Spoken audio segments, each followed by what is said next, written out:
Gunasekaran Samuel என்ற ஒரு கோமாளி தாவேக்காக்கு முழுவதுமாக சப்போர்ட் பண்றாரு. அவர் கிறிஸ்தவர் தானே, அவர் கிறிஸ்தவ சிஎம் வந்தா எப்படி இருக்கும் அப்படின்னு.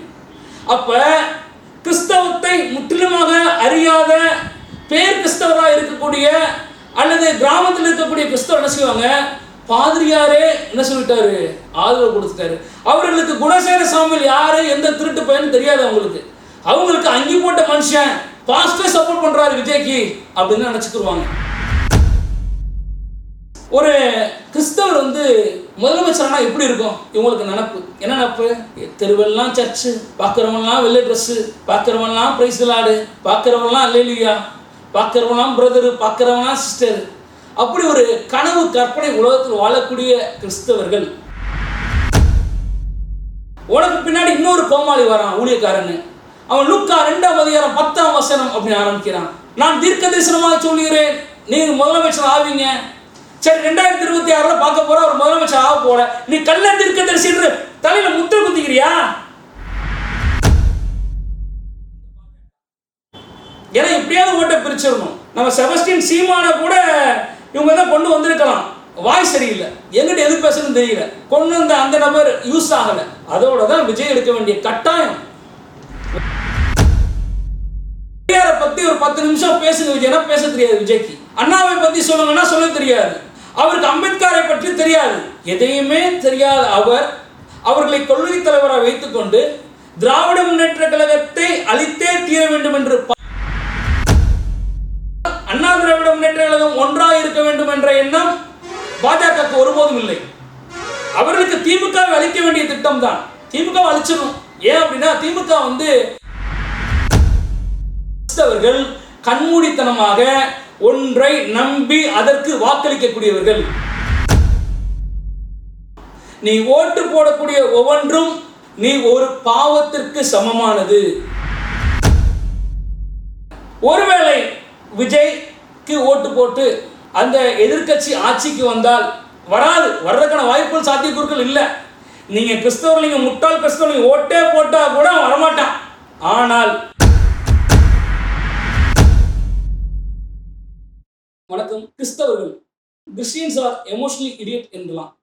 ஏன் அப்படி சொல்றேன் அப்படின்னா, எளிதில் உணர்ச்சிசப்படக்கூடியவர்கள் கிறிஸ்தவர்கள்.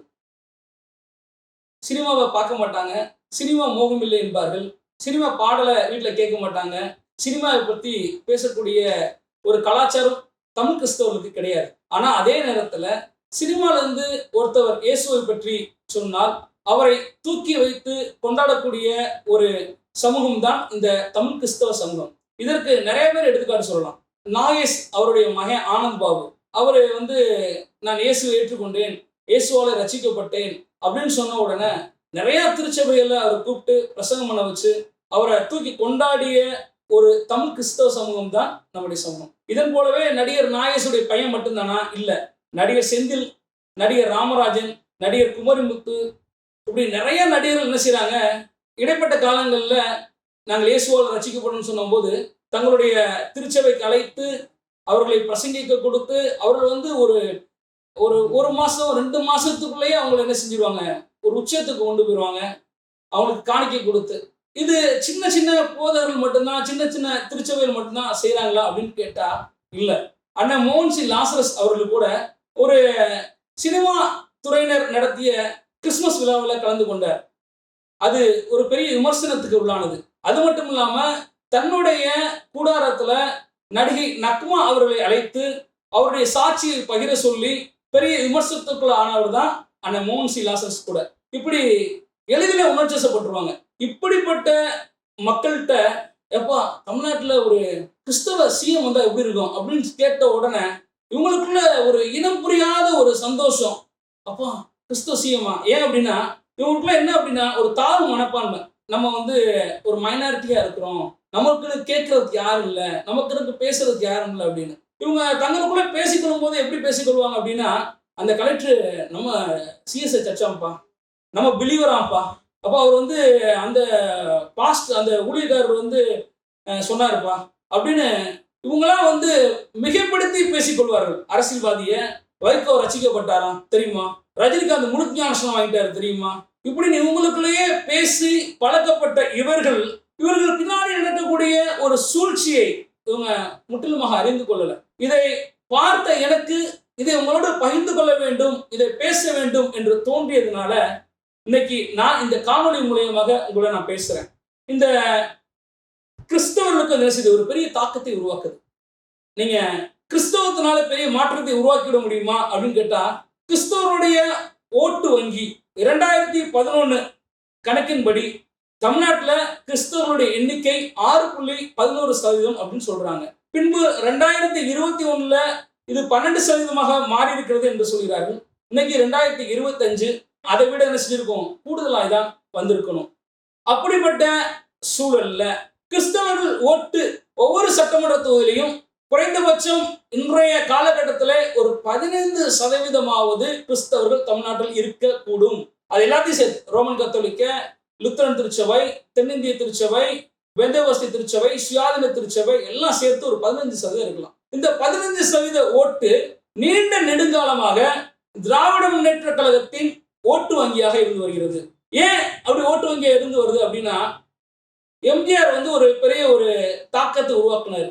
மீனவர் மத்தியில மீனவர் பத்தி படம் எடுத்தார். அப்போ அந்த மீனவர் கிறிஸ்தவர்லாம் அவரை எம்ஜிஆர் ஆதரிச்சாங்க.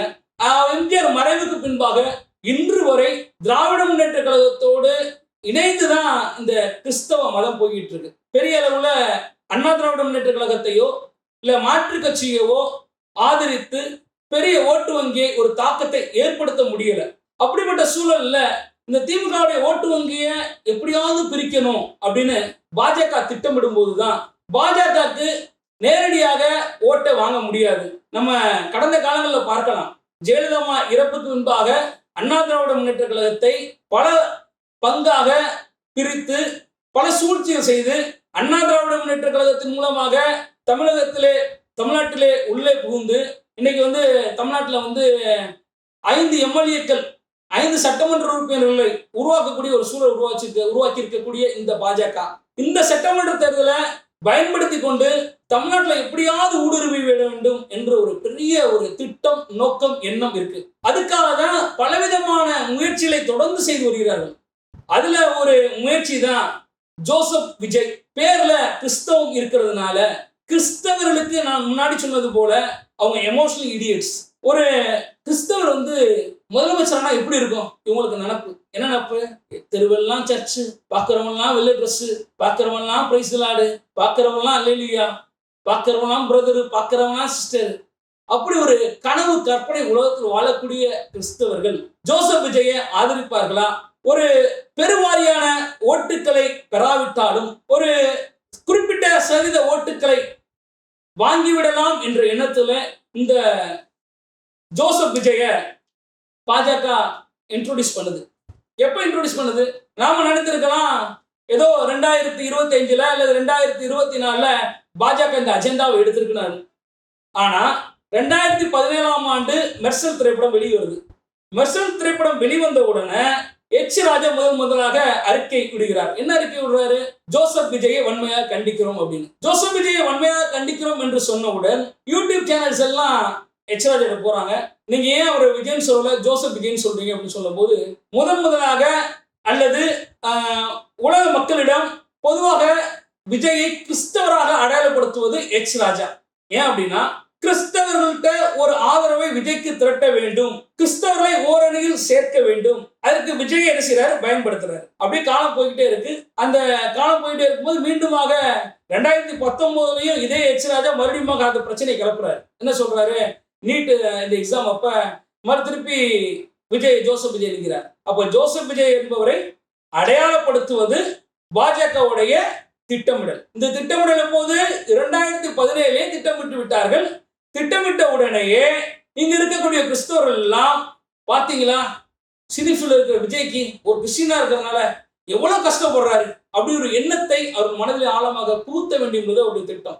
அது மட்டுமல்ல, இப்படி மக்களிடம் கொண்டு போய் சேர்த்த பிறகு மேற்கொண்டு விஜய் அவருடைய கொள்கை தலைவராக யாரெல்லாம் பயன்படுத்துறாரு அப்படின்னு பார்த்தோம் அப்படின்னா, பெரியாரை, அம்பேத்கரை, காமராஜரை, வேலு நாச்சியாரை இப்படி அடையாளப்படுத்தும் போது இந்த பெரியார் ஓட்டு வங்கி யார்? திராவிட முன்னேற்ற கழகம். அம்பேத்கர் தலித் மக்கள் அல்லது தலித் அல்லாதோர் விரும்பக்கூடிய ஒரு தலைவர் அம்பேத்கர். அப்படியே இந்த மக்களுடைய ஓட்டையும் பெற வேண்டும், திராவிட முன்னேற்ற கழகத்தை சிதைக்க வேண்டும் என்ற உள்நோக்கத்துடன் தான் இந்த கட்சி துவங்கப்பட்டது. பெரியாரை பத்தி ஒரு 10 நிமிஷம் பேசுங்க விஜய்னா பேச தெரியாது விஜய்க்கு. அண்ணாவை பத்தி சொல்லுங்கன்னா சொல்ல தெரியாது. அவருக்கு அம்பேத்கரை பற்றி தெரியாது. எதையுமே தெரியாத அவர்களை கொள்கை தலைவராக வைத்துக் கொண்டு திராவிட முன்னேற்ற கழகத்தை அழித்தே தீர வேண்டும் என்று பாஜக சதிக்கு துணை போகிறார். இவரை மட்டும்தான் இந்த பாஜக பயன்படுத்துதா? இல்ல. நீங்க பார்த்தீங்கன்னா ரஜினி இந்த பாஜக நீண்ட நெடுங்காலமாக அரசியலுக்கு கூப்பிட்டாங்க. சவுக்கு சங்கரோட தன்னுடைய ட்விட்டர்ல ஒரு பதிவுல போட்டிருந்தார். என்ன போட்டிருந்தார் அப்படின்னா, அந்த ஆளு முடியலன்னு சொல்றான், அந்த ஆளு உடம்பு சரியில்லைன்னு சொல்றான், ஆனாலும் அந்த ஆளுடைய மனைவிட்ட போய் பணம் கொடுத்து அந்த அம்மாவை கேன்வாஸ் பண்ணி கட்சிக்கு இழுக்க பார்த்தவர்கள் தான் இந்த பாஜக. ஏன்னா இப்படியாவது ஓட்டை பிரிச்சிடணும். நம்ம செபஸ்டியன் சீமான கூட இவங்க தான் கொண்டு வந்திருக்கலாம், வாய் சரியில்லை, எங்கிட்ட எது பேசணும்னு தெரியல, கொண்டு வந்த அந்த நபர் யூஸ் ஆகல. அதோட தான் விஜய் எடுக்க வேண்டிய கட்டாயம். விஜய் எடுத்தால்தான் அரசியல் செய்ய முடியும், விஜய் எடுத்தால்தான் கிறிஸ்தவ ஓட்டை பிரிக்க முடியும். இந்த 15% ஒரு 10%, 5% ஓட்டை பிரிக்க வேண்டும் என்ற எண்ணம், இந்த அஜெண்டா எல்லாம் அப்படியே போயிட்டே இருக்கும்போது செப்டம்பர் மாதம் 9ஆம் தேதி எடப்பாடி பழனிசாமி அவர்கள் செங்கோட்டையனுடைய அந்த பேட்டியை பார்த்துவிட்டு செங்கோட்டையனை கட்சியிலிருந்து நீக்கிய பிறகு செங்கோட்டையன் நான் ஹரித்துவார் செல்கிறேன் கோவிலுக்கு சாமி கும்பிட அப்படின்னு சொல்லிட்டு நிருபர்களிடம் அவர் அமித்ஷா வீட்டுக்கு போறார். அமித்ஷாவிடம் போய் பேச்சுவார்த்தை நடத்துகிறார். என்ன செய்யறது? அண்ணா திராவிட முன்னேற்ற கழகத்தை தேசிய ஜனநாயக கூட்டணி வெற்றி பெற்றே தீர வேண்டும். தேசிய ஜனநாயக கூட்டணி வெற்றி பெற வேண்டும் என்றால் அதில் அங்கு வைக்கக்கூடிய அல்லது டிடிவி தினகரன் அல்லது சசிகலா அல்லது ஓ பன்னீர்செல்வம் இவர்களை இணைக்க வேண்டும். அப்போதுதான் இந்த காரியம் சாத்தியமாகும் என்று சொன்னவுடன் அவர்கள் மீண்டுமாக எடப்பாடியுடன் பேச்சுவார்த்தை நடத்துகிறார்கள். இதில் உடன்படவில்லை. ஆனால் அண்ணா திராவிட முன்னேற்ற கழகம் ஒன்றாக இருக்க வேண்டும் என்ற எண்ணம் பாஜக ஒருபோதும் இல்லை. அவர்களுக்கு திமுக அளிக்க வேண்டிய திட்டம் தான். திமுக அழிச்சிடணும். ஏன் அப்படின்னா திமுக ஒரு சமூக நீதி கட்சியா இருக்கு, ஒரு சுயமரியாதை கட்சியா இருக்கு. ஒரு வர்ணாசிரம கொள்கையை இந்த மக்கள்கிட்ட கொண்டு போய் சேர்க்க முடியல. எல்லாருமே கல்வி பெறுகிறான். இங்கேதான் அனைவரும் அர்ச்சகராம் திட்டம் இருக்கு. இப்படி எத்தனையோ எண்ணற்ற திட்டங்களை கொண்டு இந்த நாட்டு மக்களை உயர்த்தி கொண்டு இருக்கிறார்கள். இந்த மக்கள்கிட்ட நம்மளுடைய இந்த இந்துத்துவ சக்தியிலும் செயல்படுத்த முடியல. பெரியாரை தூக்கி பிடிக்கிறார்கள், சாமி கும்பிடுவர்கள் பெரியாரை தூக்கி பிடிக்கிறார்கள். அப்படி புரிந்து கொள்ள முடியாத இந்த சூழலில் தான் செங்கோட்டையன் பேசிய பிறகு, செங்கோட்டையன் அமித்ஷாவிடம் உரையாடிய பிறகு, செங்கோட்டையன் சேர வேண்டிய இடம் அதிமுகவா தாவேக்காவா? அமித்ஷா அறிவுரையின்படி செங்கோட்டையன் தமிழக வெற்றி கழகத்தில் இணைகிறார். அப்ப நாம் நன்றாக ஒரு விஷயத்தை நம்ம புரிஞ்சுக்கணும். என்ன அப்படின்னா, அமித்ஷா அனுப்பிய ஆள் தான் தாவேக்கா என்றால் தாவேக்கா மீது அமித்ஷாவுக்கு அப்படி என்ன பாசம்? அப்ப தாவேக்காவை இயக்குவது யாரு? நம்ம நிறைய கேள்விகளை இப்படி நம்ம எழுப்ப வேண்டும்.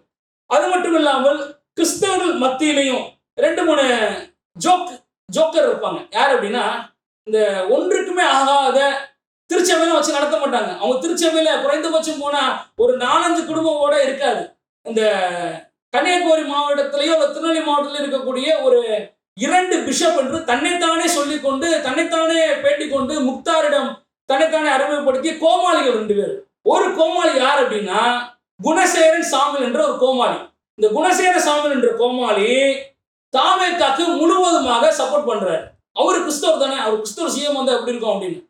அப்ப கிறிஸ்தவத்தை முற்றிலுமாக அறியாத பேர் கிறிஸ்தவராக இருக்கக்கூடிய அல்லது கிராமத்தில் இருக்கக்கூடிய கிறிஸ்தவர் என்ன செய்வாங்க, பாதிரியாரே என்ன சொல்லிட்டாரு, ஆதரவு கொடுத்துட்டாரு. அவர்களுக்கு குணசேகர சாமியல் யாரு, எந்த திருட்டு பையன் தெரியாது. அவங்களுக்கு அங்கி போட்ட மனுஷன் பாஸ்டே சப்போர்ட் பண்றாரு விஜய்க்கு அப்படின்னு நினைச்சுக்குருவாங்க. இன்னொரு கோமாளி யார் அப்படின்னா மோகன் சி லாசஸ் அவருடைய சகலப்பாடி நோபல்.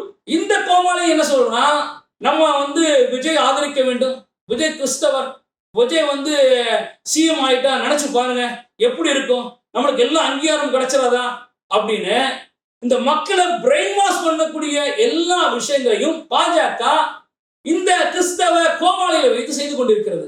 இவங்க பேட்டி கொடுக்கறது எல்லாமே எப்படின்னா கிறிஸ்தவ மத்தியில விஜய் கிறிஸ்டியன், விஜய் ஜோசப், விஜய் அப்படி இப்படிலாம் விஜய் ஒரு பாதிரியாராவே காமிச்சு ஓட்டை எப்படியாவது வாங்கிடும். அதுக்கேற்ற மாதிரி விஜய் பேசுறாரு. விஜய் பிரைஸ் தி லார்டோட சொல்லி பார்க்கும்போது தானே சொல்ல தெரியும், சொல்லுவது பிரைஸ் தி லார்ட் அப்படின்னு சொல்றாரு. இது எல்லாமே ஜோடிக்கப்பட்டது. எதற்காக? கிறிஸ்தவ ஓட்டு வங்கி வாங்க வேண்டும் என்பதற்காக ஜோடிக்கப்பட்ட கதை. இப்ப தீபாவளிக்கு முன்பாக 41 பேர் இறந்தாங்க. உடனே விஜய் அறிக்கை விட்டார், இந்த தீபாவளி என்ன செய்யணும், யாரும் கொண்டாட வேணாம் அப்படின்னு. ஏன் அப்படின்னா, தீபாவளி கொண்டாடக்கூடிய இந்துக்களை, இந்து ஓட்டுக்களை வைத்து அவர் காய் நகர்த்தவில்லை. அவர்கள் நோக்கம் எல்லாம் கிறிஸ்தவர்கள் ஓட்டு. அந்த சம்பவத்துக்கு முன்பாக ஒரு வருடம் முடியவில்லை என்றால் நமக்கு வீட்டில் தெரியும். இப்போ ஒரு இந்து குடும்பத்தில் இருக்கக்கூடிய ஒரு நபர் இறந்து போயிட்டார் அப்படின்னா ஒரு வருடத்திற்கு நல்லது கெட்டது வீட்டில் பண்ண மாட்டாங்க. அந்த காலம் முடியட்டும் சொல்லுவாங்க. ஒரு தந்தையார் இறந்து போயிட்டார், தன் மகனுக்கு ஒரு வருஷத்துக்கு என்ன செய்ய மாட்டார், கல்யாணம் பண்ணி வைக்க மாட்டார். அப்ப தீபாவளி கொண்டாட வேண்டாம் என்று சொன்ன விஜய் கிறிஸ்துமஸையும் கொண்டாட வேண்டாம் என்று தான் சொல்லியிருக்க வேண்டும். ஆனா கிறிஸ்துமஸ் விழாவை மிக பிரம்மாண்டமாக நடத்தினார். கிறிஸ்தவ பாதிரியார்கள் நிறைய பேர் கலந்துக்கிட்டாங்க. யார் அப்படின்னா, சும்மா அங்கி போட்டு தன்னைத்தானே பிரசங்கியராய் தன்னைத்தானே அறிமுகப்படுத்திக் கொள்ளக்கூடிய ஒரு சில கிறிஸ்தவர்கள். இப்ப இது ஒரு 2 இடத்துல நடந்துச்சுன்னு வச்சுக்கோங்களேன். ஒன்று சென்னையில் நடக்குது. சென்னையில எடின்ப்ரோ அப்படின்னு ஒரு ஊழியக்காரர். அதுக்கப்புறம் திருப்பி எப்பன்னு பார்க்குறேன், இப்பதான் விஜய் மேடையில் நிற்கிறார். இவர் விஜயை புகழ்ந்துக்கிட்டு, நீ ஒரு ஊழியக்காரர், நீ விஜய மாஸ் அதிசயம் அப்படின்னு சொல்ற. இது எவ்வளவு ஒரு வெட்கக்கேடான ஒரு சம்பவம். வசனத்தை எடுத்து சொல்ற. உனக்கு பின்னாடி இன்னொரு கோமாளி வரான் ஊழியக்காரன்னு. அவன் லூக்கா 2ஆம் அதிகாரம் 10ஆம் வசனம் அப்படின்னு ஆரம்பிக்கிறான். நான் தீர்க்க தரிசனமாக சொல்லுகிறேன், நீங்க முதலமைச்சர் ஆவீங்க. சரி, 2026 பார்க்க போற ஒரு முதலமைச்சர் ஆக போற, நீ கள்ள தீர்க்க தரிசி என்று தலையில முத்திரை குத்திக்கிறியா? எல்லாமே இந்த கிறிஸ்தவ ஓட்டை வாங்கிடணும் அப்படிங்கிற ஒரு எண்ணம் தான். என்னோட ஒரு தம்பி நல்லா பழக்கம், நல்லா பேசுவார், வைப்பார். அவருடைய ஸ்டேட்டஸை எதார்த்தம் எடுத்து பார்க்குறேன். அவர் இதை வச்சிருக்கிறாரு. அவர் ஒரு பாஸ்டரா இருக்கிறார். அப்ப அந்த பாஸ்டர் சபைக்கு போகிற அத்தனை பேரும் இதை பார்ப்பானா பார்க்க மாட்டானா? அப்ப அவன் என்ன நினைப்பான், இயேசு அனுப்பிய சீசர்களில் ஒருவர் விஜய், 12 சீசர்ல 13வது சீசர் விஜய் நடப்பாங்க. அவ்வளவு தூரம் ஒரு எமோஷனல் இடியட்ஸ் டிஸ்டன்ஸ். அதே போலதான் கன்னியாகுமரி மாவட்டத்துல அருமனையில அந்த நடத்தக்கூடியவருக்கும் அமைச்சருக்கும் ஏதோ பிரச்சனை. அமைச்சரை பழிவாங்க வேண்டும் என்பதற்காக இந்த ஆதவர்ஜனா, இந்த சிடி நிர்மல் போன்ற நபரை கூட்டி வச்சு அங்கே ஒரு கூட்டம் கூடி, நாங்கள் விஜய் ஆசீர்வதிக்கிறோம், விஜய்க்கான ஜெபிக்கிறோம், விஜய் இந்த தேசத்துக்கு ஒளித்தர போகிறார். விஜயை பத்தி முழுமையாக எல்லோருக்குமே தெரியும். நான் ஒருத்தருடைய பர்சனல் லைஃபை பத்தி நான் இங்கே பேச வரல. பட் உலகமே அறிந்த ஒரு விஷயம், விஜய் யாரு, விஜய் எங்கே போறாரு, எங்கே வர்றாரு, பனையூர்ல ஒரு கார் எங்கே போகும், எங்கே வரும், கோவாக்கு எங்கே போறாரு, அவர் எப்ப என்ன செய்வாரு, 6 மணிக்கு மேல அவர் என்ன செய்வாரு, இவ்வளவு உலகமே தெரிஞ்சும் இந்த ஊழியக்காரங்க ஏன் இப்படி சப்போர்ட் பண்றீங்க? உங்களுக்கு ஒரு விளம்பரம், உங்களுக்கு 4 பேர் தெரியணும், அல்லது விஜய் கொடுக்கக்கூடிய அந்த காணிக்க, சொற்ப காணிக்க, இது என்ன செய்யணும், உங்களுக்கு பெரிதாக தெரிகிறது. அப்ப இதுக்கான செய்றீங்க, விஜய்க்கு புகழ்ந்து பேசுறீங்க, விஜய் உச்சத்துக்கு பேசுறீங்க, விஜய் ஏசப்பா தான் அனுப்புனாது மாதிரி பேசுறீங்க. நீங்க உங்களுடைய சுய லாபத்துக்காக பேசிட்டு போன பிறகு பெரிய ஆபத்துக்குள்ளாக இந்த தமிழ்நாடு போயிடும். நான் ஏன் இவரை பதறேன், ஏன் இவ்வளவு பயப்படுறேன், ஏன் இவ்வளவு உங்கள்கிட்ட நான் பேசுறேன் அப்படின்னா, தமிழ்நாடு ரொம்ப பீஸ்ஃபுல்லான ஒரு ஸ்டேட். மற்ற நகரங்களில் இருப்பதை போல வன்முறை கிடையாது, இங்க மத கலவரங்கள் கிடையாது. அரசியலுக்கு நீ வர வேணாம்னு சொல்லல, ஆனால் நீ வந்த நோக்கம் என்ன? விஜய் ஜோசப் என்று தன்னை அடையாளப்படுத்திக் கொண்டு கிறிஸ்தவனுடைய ஓட்டு வங்கியை கைப்பற்ற வேண்டும், பாஜக தமிழ்நாட்டிற்குள் வர வேண்டும், அதற்கு உன்னை பயன்படுத்துகிறார்கள். இது இந்த கிறிஸ்தவர்களுக்கு கொண்டு போய் சேர்க்க வேண்டும். ஊபியில கூட கிறிஸ்துமஸ் அன்னைக்கு லீவு கிடையாது, அன்னைக்கு வாஜ்பாயோடைய நாள். அதனால பள்ளி மாணவர்கள்லாம் எங்கே வரணும், பள்ளிக்கூடத்துக்கு தான் வரணும் அப்படின்னு சொன்னாங்க. ஒருவேளை விஜய்க்கு ஓட்டு போட்டு அந்த எதிர்கட்சி ஆட்சிக்கு வந்தால், வர்றதுக்கான வாய்ப்புகள், சாத்தியக்கூறுகள் இல்லை. நீங்க கிறிஸ்தவர்கள், நீங்க முட்டாள் கிறிஸ்தவர்கள் ஓட்டே போட்டா கூட வரமாட்டான். ஆனால் ஒருவேளை பாஜக வருமானால், இந்த தமிழ்நாட்டை நினைச்சு பாருங்க எப்படி இருக்கும் அப்படின்னு. அந்த சத்தீஸ்கர்ல நடந்த சம்பவம் கிறிஸ்துமஸ் அன்னைக்கு நிறைய பேர் வீடியோல பார்த்துருக்கோம். அந்த ராய்ப்பூர், அந்த ஜஃபல்பூர்லாம் இவ்வளவு தூரம் தாக்குதல் உள்ளானார்கள். அங்கு உள்ள பாதிரியார்கள், அங்கு உள்ள கிறிஸ்தவர்கள். இந்த நிலைமை இந்த தமிழ்நாட்டில் வராமல் இருக்க வேண்டும் என்றால், இந்த கிறிஸ்தவர்கள் ஓர் அணியில் திரள வேண்டும். ஓர் அணியில் திரள வேண்டும் என்றால், கிறிஸ்தவர்களுக்கு, சிறுபான்மையினருக்கு ஆதரவாக இருக்கக்கூடிய ஒரு கட்சியின் பின்னால் தான் நாம் ஓட்டு செலுத்த வேண்டும். நம்முடைய ஓட்டுகள் சிதறுமானால் இங்கு பாஜக தன்னுடைய அஸ்திவாரத்தை போடுவார்கள். இது ஒரு பெரிய பாதிப்பை ஏற்படுத்தும். ஏன் இஸ்லாமியர் ஓட்டை அவங்க ஏன் டார்கெட் பண்றதில்லை அப்படின்னா, இஸ்லாமியர்கள் அரசியலிலே அறிவானவர்கள். இஸ்லாமியருக்கு என்று கட்சிகள் இருக்கிறது. தமிழ்நாடு தௌஹீத் ஜமாத் இருக்குது, தமிழக முஸ்லிம் முன்னேற்ற கழகம் இருக்கிறது, இந்திய யூனியன் முஸ்லீம் லீக் இருக்கிறது, SDP இருக்கிறது. அவர்கள் இதை பற்றி பேசக்கூடியவர்கள், அவர்கள் அரசியல் ஆளுமையானவர்கள். ஆனால் கிறிஸ்தவர்கள் கண்மூடித்தனமாக ஒன்றை நம்பி அதற்கு வாக்களிக்கக்கூடியவர்கள். இவர்களுக்கு யோசிக்கிறதுலாம் கிடையவே கிடையாது. அவன் ஜோசப் வந்தா போதும் ஓட்டை போட்டுருவான். நீ ஓட்டு போடக்கூடிய ஒவ்வொன்றும் நீ ஒரு பாவத்திற்கு சமமானது. அதனால் இந்த வருகிற 2026 தேர்தல் யாருக்கு எப்படி இருக்குமோ தெரியாது. ஆனால் கிறிஸ்தவர்களுக்கு இது ஒரு விஷ பரீட்சை, கிறிஸ்தவருக்கு இது ஒரு போராட்ட களம். அதனால் இந்த காணொலியை காண்கிற பார்க்கிற யாவரும் இந்த வருகிற தேர்தலிலே நாம் எப்படி செயல்பட வேண்டும் என்பதை நாம் நன்கு அறிய வேண்டும். அதனால ஓட்டு போடக்கூடிய நாம் எல்லோருமே இந்த தேர்தலில் நாம் யாருக்கு ஓட்டு செலுத்துகிறோம், இந்த ஓட்டு யாருக்கு போகுது, தாவேக்காக்கு போடக்கூடிய ஒவ்வொரு ஓட்டும் தாமரைக்கு போடக்கூடிய ஓட்டு தான். அது மாற்றத்தக்க கருத்தே இல்லை. பாஜக உள்ளே நுழைந்தால் எப்படி வட மாநிலங்களிலே ஊழியக்காரர்கள் தாக்கப்படுகிறார்களோ அதே போல தமிழ்நாட்டிலும் நடைபெறும். இந்த பயமும் இந்த அச்சமும் இந்த கலக்கமும் கிறிஸ்தவருக்கு வேண்டும். இதற்காக தொடர்ந்து ஜெபிக்க வேண்டும். இதை குறித்தான விழிப்புணர்வை ஒவ்வொருவருக்கும் நாம் எடுத்து செல்ல வேண்டும். நன்றி.